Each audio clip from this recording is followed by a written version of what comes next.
Imagine having the power to challenge a living God.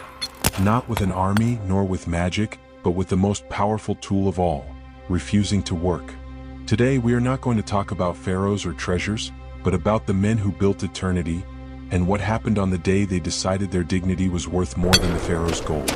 Your name is Kenema. You are a servant in the place of truth, an honorable title for the most sacred job in all of Egypt, building the pharaoh's tomb in the Valley of the Kings.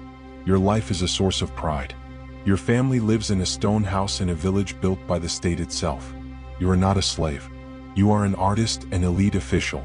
The pharaoh pays you well with the best of the land, grain, fish, beer. In return, you build his passage to immortality. But today you have dropped your tools. Today, for the first time in the history of Egypt, the construction of eternity has come to a halt. And all for a reason anyone would understand. You are hungry. This is not the story of anonymous slaves raising pyramids. This is the true story, documented on papyri, of the elite artisans who lived in a paradise in the middle of the desert. Together, we will relive their prestigious daily life, feel the anguish of the crisis that pushed them to the brink, and march with them in the first recorded strike in human history. This is the survival manual no one has ever told you, the story of how to fight for dignity in the shadow of the pharaohs. Your world is Deir el-Medina, the place of truth. A unique village created by the pharaoh to house the finest builders in the kingdom. You live isolated from the rest of Egypt, not as a prisoner, but as a treasure to be protected, for you hold the greatest secret of all, the location of the royal tombs. Your house is comfortable with several rooms, a whitewashed kitchen, and a terrace to feel the desert breeze. Your wife, a respected woman who can own property and testify in court, manages the household with mastery. Every morning before dawn, you cross the hill to the Valley of the Kings. The work is hard, yes. The limestone dust gets into your lungs and the heat is intense. But you are a master of your craft. As a stonecutter, your job is to shape the corridors and chambers that will host the body of your living god, Ramesses III.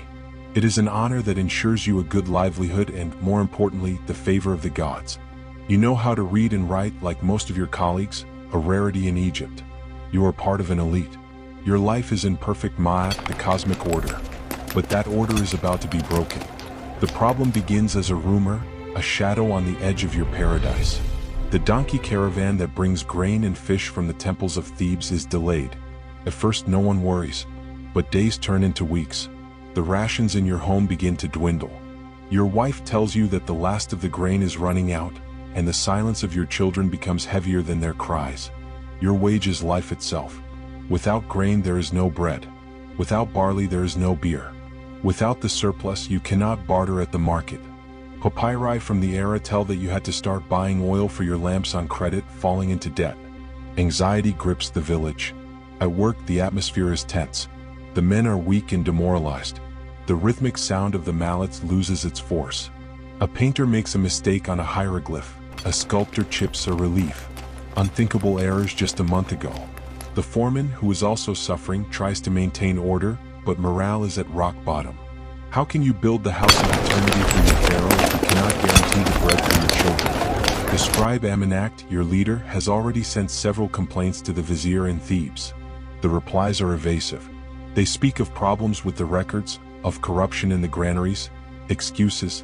The truth is that your payment has been stolen or diverted by corrupt officials. Ma'at has been broken. The state has abandoned you. Hunger turns to desperation. You must do something that no one has ever done before. But how much are we talking about? Was it really a good salary? Yes. A worker like you received nearly 500 liters of grain per month for your family's bread and beer, in addition to regular supplements of fish, vegetables, and oil. This wage was enough not just to eat but to trade. A pair of sandals, for example, cost the equivalent of 2 days of your grain ration.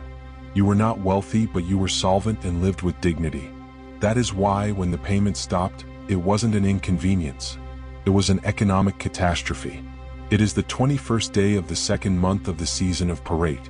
You have gone nearly 20 days without receiving your full rations. Desperation has turned to rage. The scribe Amenact gathers you in the village square.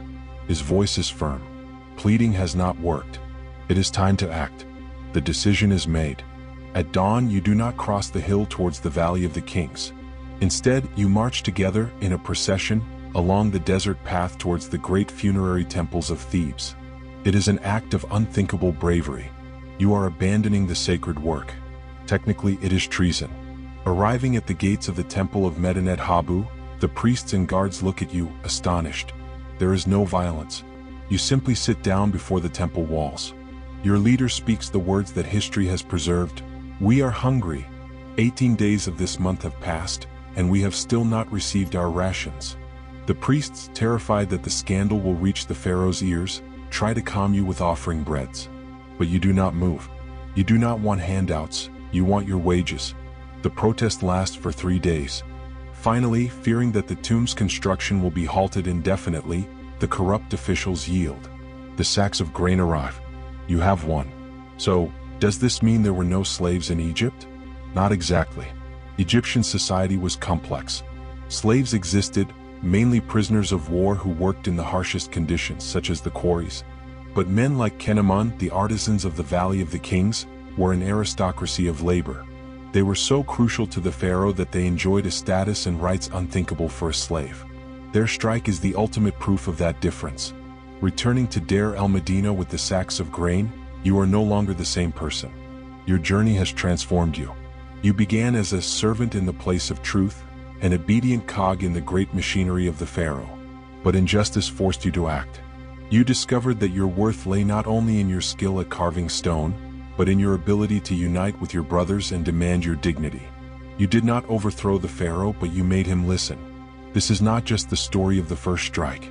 It is the story of how a group of men, paid in bread and beer, demonstrated that even in the shadow of the gods, the voice of the workers could shake the very foundations of an empire. The story of Kenamun and his companions teaches us that the fight for labor rights is not a modern invention. What do you think of their bravery? Do you believe such a protest would be possible today? Leave your opinion in the comments. If this journey into the real life of ancient Egypt has fascinated you, subscribe and hit the notification bell so you don't miss our next story. Thank you for joining us in this incredible tale. Until next time.